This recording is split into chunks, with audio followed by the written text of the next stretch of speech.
Bagai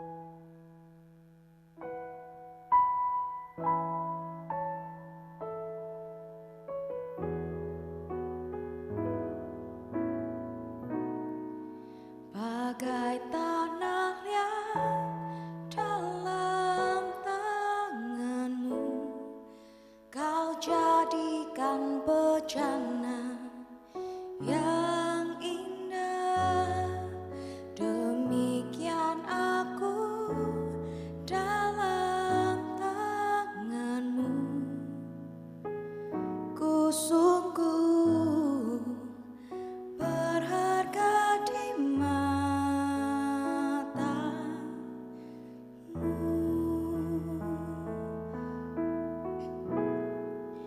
bagai tanah liat dalam tanganmu, kau jadikan bejana yang indah. Demikian aku dalam tanganmu, ku sungguh berharga di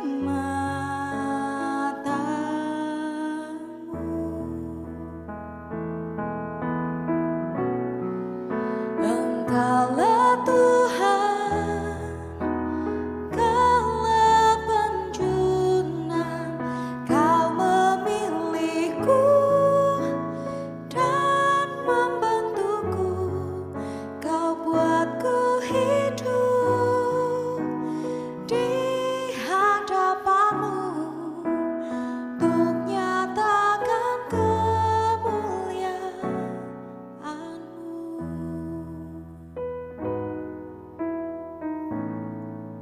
Bagai tanah liat dalam tanganmu, kau jadikan bejana yang indah. Demikian aku dalam tanganmu, ku sungguh berharga di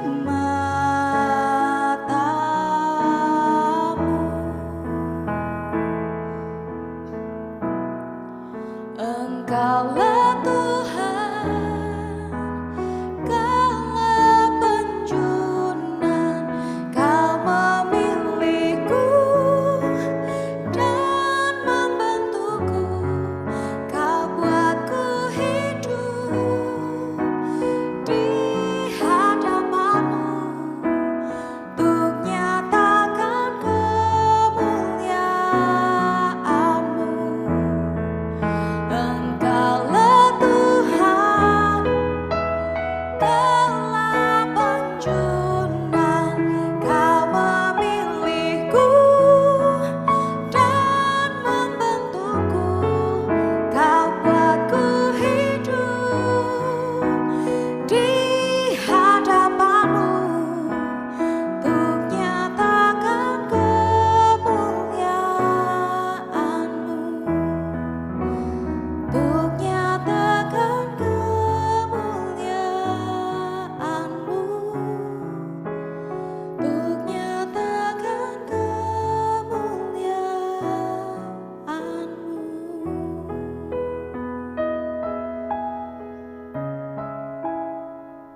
Ini hidupku,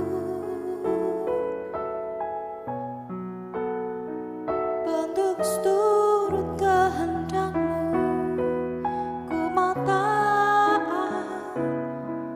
ku mau setia akan rancangan-Mu bagiku di hidupku, Tuhan. Kaulah Allahku, berdaulat bagiku, Tuhan.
hidupku adalah milik-Mu Tuhan, untuk seturut kehendak-Mu. Dan kami mau hidup dalam rancangan-Mu yang sempurna dalam kehidupan kami. Rancangan yang tidak pernah gagal, rancangan yang selalu indah bagi setiap kami Tuhan. Bentuklah kami Tuhan, bentuklah kami Yesus. Kami mau taat dan setia, kami mau turut kehendak-Mu Tuhan. Inilah kami Tuhan. Engkaulah Tuhan, Kaulah penjunan, Kau memilihku dan membentukku, Kau buatku hidup di hadapan-Mu untuk nyatakan kemuliaan-Mu. Engkaulah Tuhan, Kaulah penjunan, Kau memilihku dan membentukku, Kau buatku hidup di hadapan-Mu untuk nyatakan kemuliaan-Mu.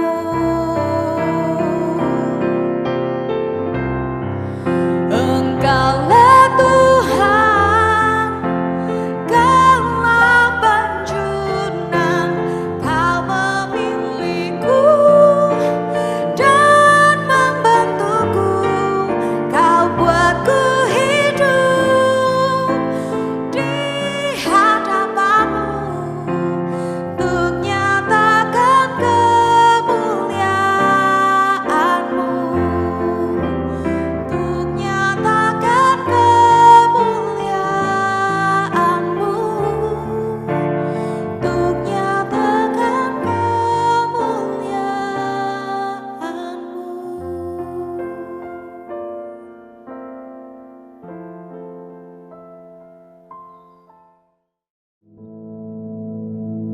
Our Father, which art in heaven, hallowed be thy name. Thy kingdom come, thy will be done in earth as it is in heaven. Give us this day our daily bread, and forgive us our debts, as we forgive our debtors. And lead us not into temptation, but deliver us from evil. For thine is the kingdom, and the power, and the glory, forever. Amen.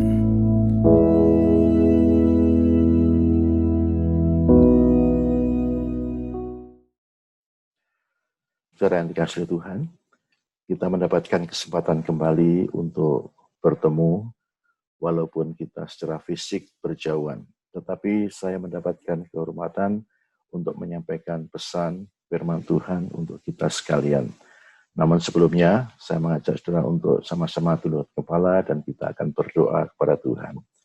Bapa yang kekal, yang ajaib, yang kami kenal lewat Putra Yesus Kristus, Juru Selamat kami. Kami datang padamu pada saat ini, kami ingin mempelajari firman-Mu, kami ingin mendengarkan pesan Tuhan dalam kehidupan kami ingin mendapatkan penghiburan dan arahan dari Allah yang Maha Kuasa tentang langkah-langkah yang harus kami ambil, khususnya menjalani hidup-hidup seperti ini. Terima kasih Tuhan, terpuji nama-Mu, dalam nama Yesus, Tuhan dan Juru Selamat kami bersyukur dan berdoa. Amin. Amin.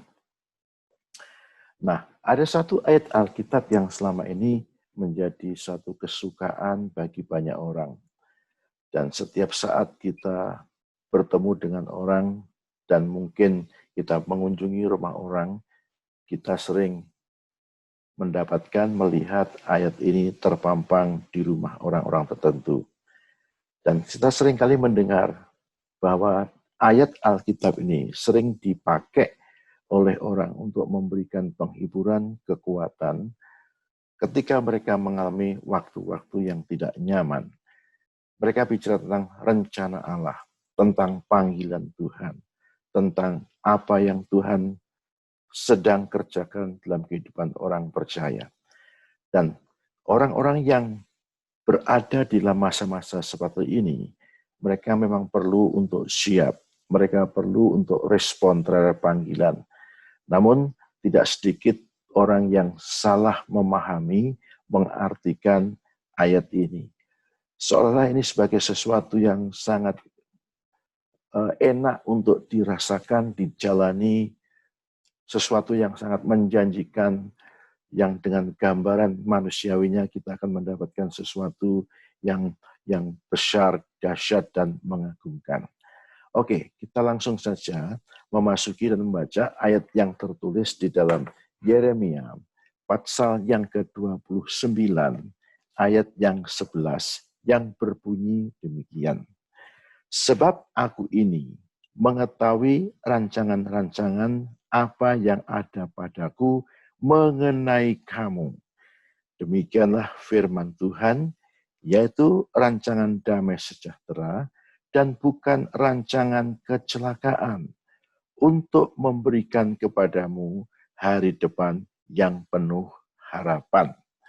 Nah, saudara, inilah ayat yang digemari oleh banyak orang. Dan orang seringkali mengatakan ketika dalam kesusahan mereka membaca ini dan mereka mengatakan ini firman itu betul-betul menjadi rema.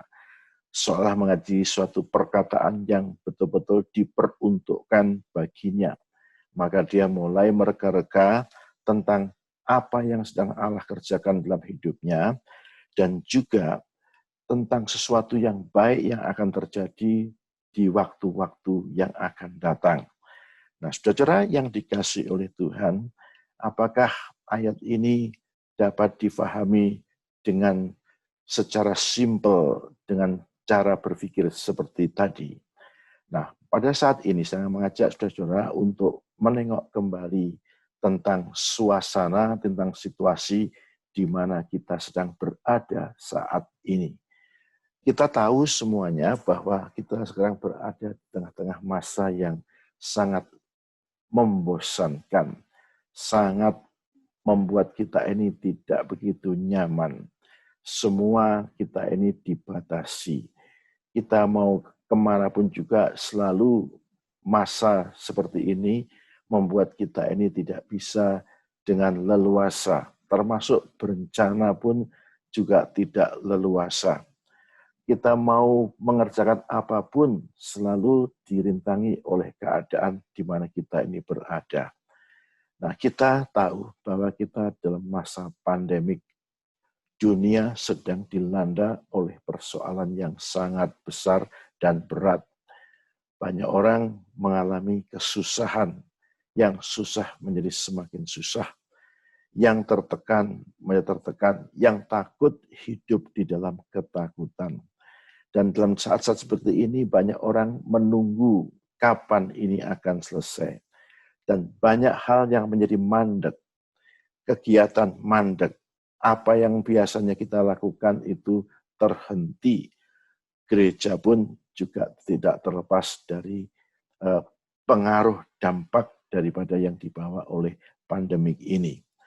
Nah, saudara yang dikasihi Tuhan, dalam keadaan seperti ini, kita ini mulai memikirkan, adakah sesuatu yang sedang Tuhan kerjakan lewat itu semuanya?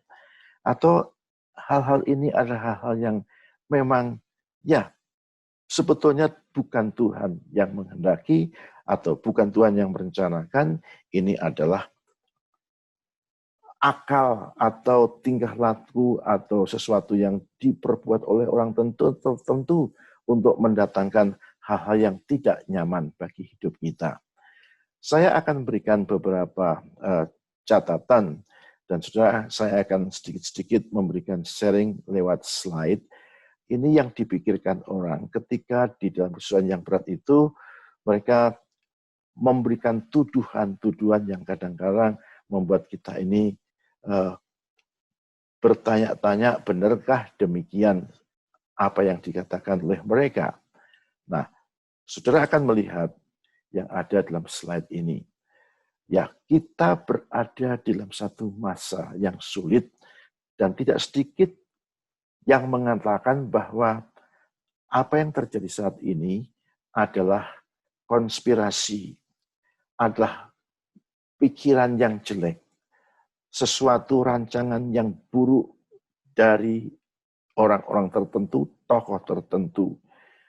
Ada yang mengatakan ini intentionally planned, secara sengaja dirancangkan untuk mendatangkan masalah bagi dunia. Nah, saudara, kita tahu beberapa media menyebarkan berita-berita tentang itu. Namun setelah sekian lama, hampir mungkin sekitar 6 bulan kita melewati, teori ini mungkin mulai tidak lagi dipegang. Ya, orang mulai berpikir pada hal-hal yang lain. Tetapi dampak daripada persoalan ini, kesusahan yang terjadi, kemudian plan-plan yang dikerjakan, direncanakan orang itu membuat tidak sedikit banyak orang yang mulai mengkaitkan masalah kesusahan sekarang ini dengan bencana, dengan kesusahan yang terjadi di akhir zaman. Maka mereka mulai memikirkan, oh ini pasti rencana Allah akan datang kali yang kedua. Nah, mereka mulai mengkait-kaitkan dengan teori-teori, misalnya ada seorang pengkhotbah yang mengatakan bahwa penduduk Amerika sudah dipasang chip, microchip. Ya, padahal informasi yang diperoleh pengkhotbah itu bukan informasi yang akurat, dia ngawur saja. Dan ini muncul dipakai untuk menakut-nakuti orang. Memang kita ingin semua orang kembali kepada Tuhan. Pada saat-saat susah berbalik kepada Allah. Tetapi bukan cara menakut-nakuti mereka dengan teori-teori yang keliru. Sehingga, atau dengan harapan supaya mereka berbalik kepada Tuhan. Itu bukan satu berita yang murni yang Allah kehendaki. Kita harus belajar melihat ini sebagai satu fakta dan realita. Well, apapun yang dikerjakan oleh dunia, oleh orang-orang, oleh pengkhotbah-pengkhotbah yang ada di YouTube dan sebagainya itu, walaupun menakut-nakuti mengkaitkan dengan teori kedatangan Kristus kali yang kedua, apapun yang dikatakan, mari kita kembali bahwa apa yang terjadi ini sebetulnya sesuatu yang diketahui oleh Allah. Sebab kita memiliki keyakinan bahwa Allah itu memegang dunia ini di dalam tangannya. Apapun yang bergolak di bumi ini, Allah tahu. Dan Allah yang punya kuasa untuk memegang dunia ini, penduduknya, kondisinya itu, sebetulnya dialah yang sebetulnya juga tahu bagaimana memperbaiki, bagaimana meluruskan. Memang mungkin manusia merusaknya, sengaja atau tidak sengaja. Mungkin manusia berencana untuk mendatangkan sesuatu kepanikan, ketakutan, masalah yang besar. Manusia boleh berencana demikian, tetapi kita punya Tuhan yang memiliki satu kontrol. Kalau dia tidak menghendaki, dia bisa membatalkannya. Tetapi meskipun apa yang dikerjakan manusia itu kelihatannya itu membawa satu pengaruh yang besar, kerusakan bagi dunia. Kalau Allah berkenan untuk meluruskan, Allah juga mampu meluruskan dari sesuatu yang bengkok, yang tidak berjalan dengan benar ini. Nah, namun juga kita harus tahu bahwa kadang-kadang semuanya itu memang dibiarkan oleh Tuhan terjadi. Tetap berlangsung, tetap seperti yang dipikirkan oleh manusia. Dunia kacau, ekonomi hancur. Dan bukan saja dunia dan secara general, bukan saja ekonomi, tapi juga manusia hidup dalam ketakutan, di dalam kepanikan. Kesusahan orang makin hari makin bertambah. Dan walaupun ini juga membawa pengaruh terhadap gereja, rumah Tuhan, gereja, kumpulan orang percaya, kumpulan orang yang beriman. Ini kalau Allah itu memberikan izin, perkenan, kita tahu bahwa Allah itu sebetulnya memiliki satu rencana yang baik dan menarik bagi gereja Tuhan. Dan saya punya keyakinan sebetulnya memang Allah membiarkan, mengizinkan itu terjadi. Karena dia memberikan, karena dia memiliki sebuah rencana. Dan sebetulnya kalau kita baca di dalam konteks bacaan kita tadi, ya kalau kita baca pasal 29 dari ayat pertama sampai ayat yang ke-11 tadi, kita sebetulnya melihat satu konteks bahwa pesan rancangan-rancangan Allah tadi itu akan berlangsung, akan diberikan. Ada rencana Allah, tapi rencana itu terjadi di dalam apa? Dan kalau kita baca ayat sebelumnya, memang rencana itu terjadi dalam konteks satu bangsa yang memang memasuki kesusahan yang sangat besar. Bangsa yang sedang terjajah, bangsa yang sedang kena teror, bangsa yang sedang mengalami suatu penindasan, bangsa yang hidup dalam ketakutan. Dan ketika kita bicara tentang bangsa ini, kita sebetulnya juga merasakan bahwa bukan kelompok tertentu, kelompok kecil, bukan kelompok-kelompok yang istilahnya itu kelompok yang tersingkir, enggak.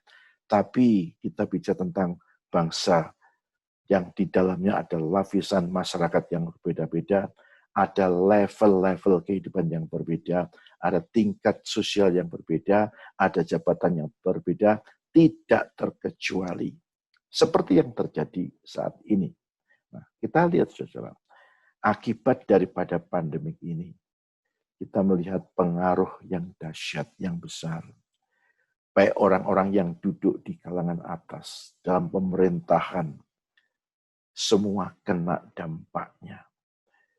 Kita tahu bahwa tokoh-tokoh masyarakat mulai menjerit. Tidak sedikit tokoh-tokoh di dalam gereja pun juga mengalami kesusahan. Tidak sedikit pun imam-imam atau pendeta-pendeta pun juga kena dampaknya. Gedung-gedung gereja juga mengalami sesuatu yang sangat tidak pernah dipikirkan oleh orang pada waktu itu.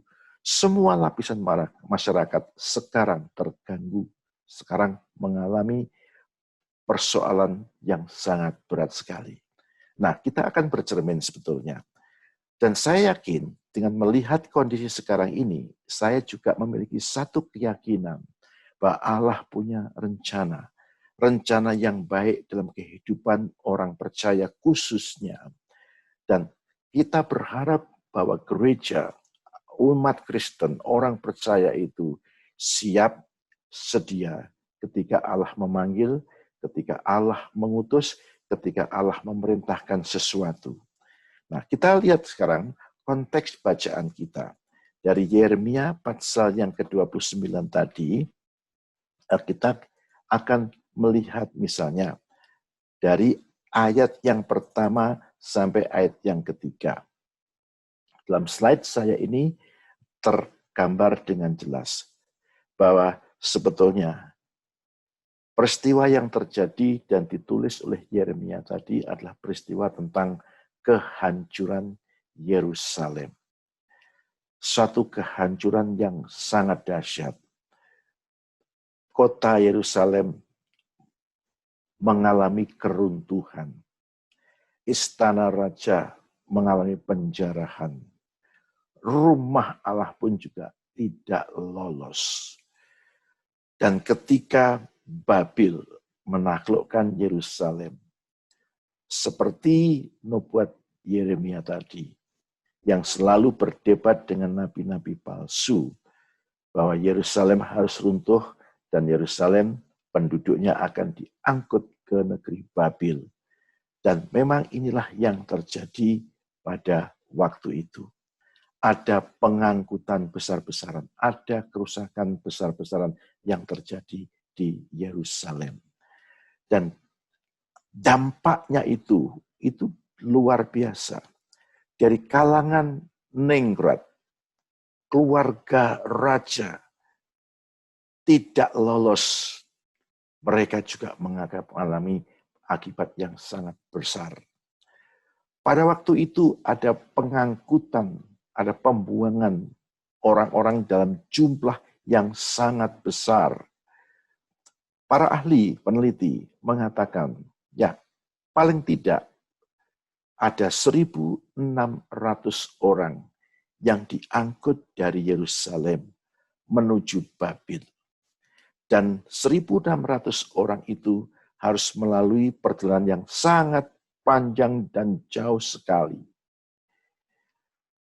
Dan di antara itu, di antara orang-orang yang dibuang tadi, ada keluarga-keluarga kerajaan, anak-anak yang punya bakat-bakat.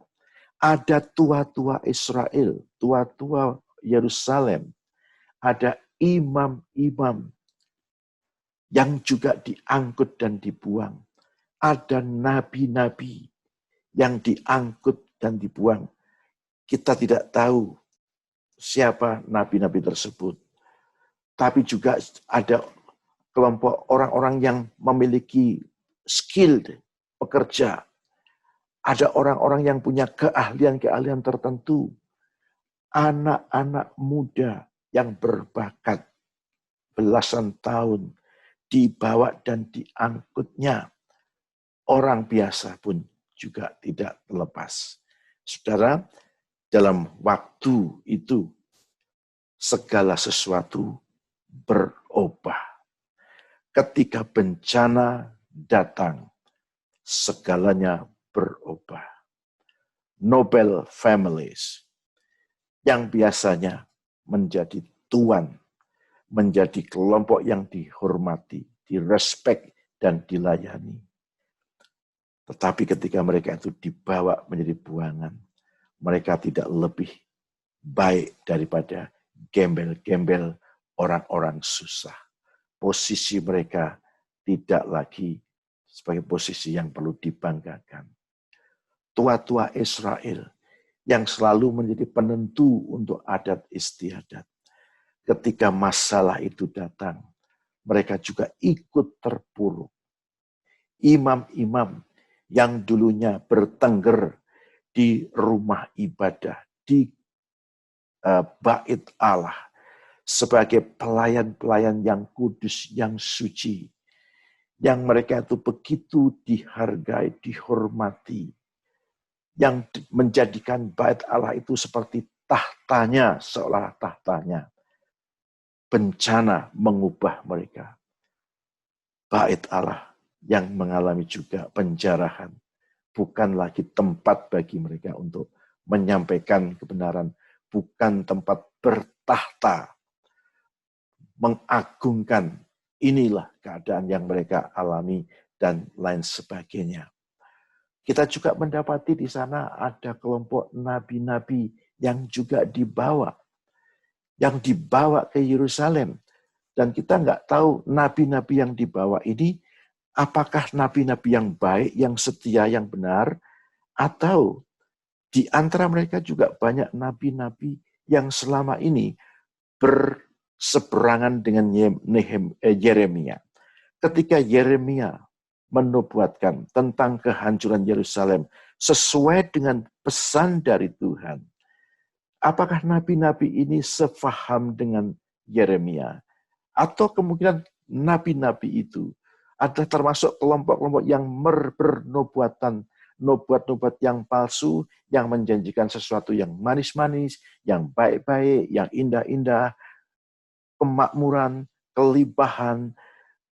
Ketika Yeremia mengatakan bencana akan datang, mungkin mereka mengatakan itu Yeremia ngaco. Ketika Yeremia mengatakan akan ada kesusahan yang besar, Orang-orang ini mungkin mengatakan Yeremia itu seorang pemimpi, seorang yang mabuk. Jangan didengerin, nggak bakal terjadi. Kita aman, kondisi ekonomi kita baik, dan kita akan terus makmur. Dan yang membuat orang percaya itu lengah, dan sebagainya. Ini kelompok yang dibawa. Orang-orang yang memiliki keterampilan juga dibawa.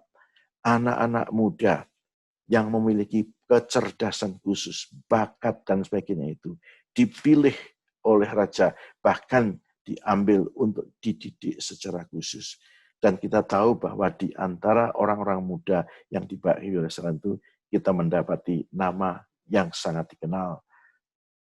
Daniel, Sadrah, Mesah, Abednego, dan tentu saja masih banyak anak-anak muda yang sangat berbakat, namun mereka memiliki panggilan yang berbeda. Orang-orang biasa juga terbawa juga.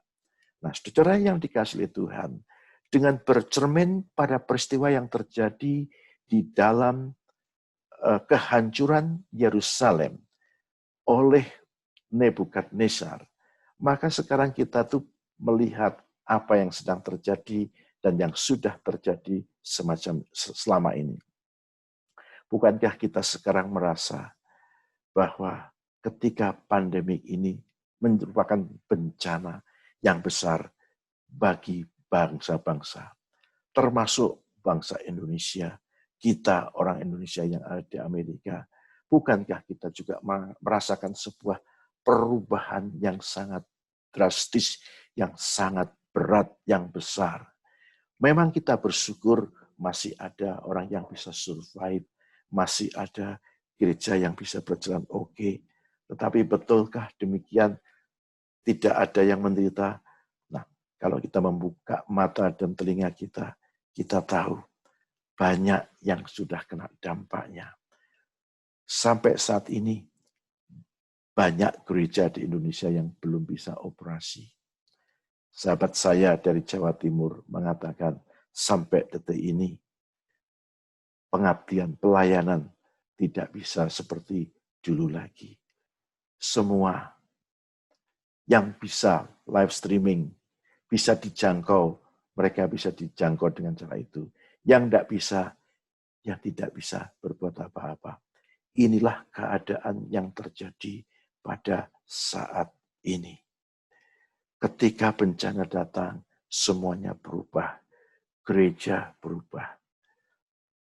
Para imam, pendeta-pendeta yang dulu mungkin bangga dengan mimbarnya, bangga dengan gerejanya, dengan kedahsyatan, kemegahannya, bangga dengan peralatan yang ada di dalamnya, bangga dengan musik-musik yang mereka punyai, bangga dengan singer-singer yang mereka miliki, bangga dengan tim yang sudah disusun dengan rapi, dengan diorganize, dengan begitu perfectnya.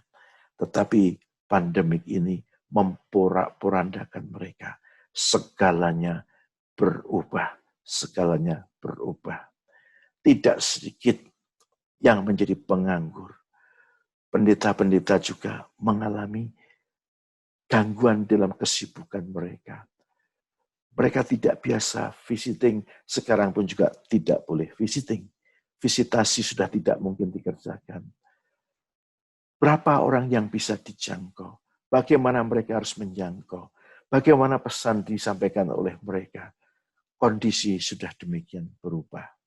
Beberapa waktu yang lalu, kita sering kali mendengar pengkhotbah yang memiliki satu hobi kegemaran untuk bernubuat, untuk meramal, untuk mengatakan hal-hal yang akan datang. Dan kita melihat bahwa tidak sedikit dari tukang ramal yang berjubahkan pendeta itu akhirnya pun juga tergusur. Nubuat mereka meleset. Bahkan doa mereka yang didorong oleh karena keinginannya untuk tetap mempertahankan kekuasaannya, mempertahankan kondisi gerejanya, tetapi itu semuanya meleset. Sekarang tidak ada dan sedikit sudah jarang terdengar suara nubuat-nubuat. Inilah yang terjadi. Allah kehendaki semuanya. Pekerja-pekerja banyak yang mengalami gangguan. Tidak sedikit orang-orang yang kena di PHK. Hubungan kerja mereka diputus. Kalau di Amerika, kita di layoff masih bisa mending, bahkan tidak sedikit yang merasa kondisinya lebih baik dengan di layoff. Karena unemployment yang diperolehnya lebih banyak daripada kalau mereka bekerja. Tetapi paling tidak ada dampak-dampak yang lain. Anak-anak kita juga mengalami satu dampak yang sangat berat juga. Mereka studinya terganggu, masa pendidikannya terganggu. Mereka harus dipaksa studi dalam bentuk yang lain. Anak-anak yang muda yang merupakan memiliki masa untuk bergaul, untuk hang out bersama-sama dengan teman-teman yang lainnya, bersosialisasi. Mereka bergaul yang ini akan membangun jiwa mereka untuk menjadi jiwa yang sebagai manusia yang sosial.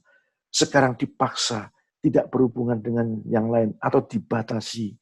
Hubungan mereka cuma dilakukan ya semuanya lewat komputer, lewat game, lewat gadget, itu yang dilakukan. Sentuhan pribadi dari batin ke batin, semuanya mengalami satu gangguan yang tidak bisa kita halangi. Mari kita tundukkan kepala sejenak dan kita berdoa. Bapa yang ajaib, yang kekal, kami datang padamu mengucap syukur untuk perkataanmu, untuk firman-Mu. Dan biarlah kami semuanya boleh diberkati, anak-anakmu sekalian boleh mulai menancapkan kakinya, mulai berkarya, bergerak sesuai dengan kehendak Tuhan. Dalam nama Tuhan Yesus Kristus, Tuhan dan Juru Selamat kami bersyukur dan berdoa. Amin. Kiranya Tuhan memberkati saudara-saudara sekalian.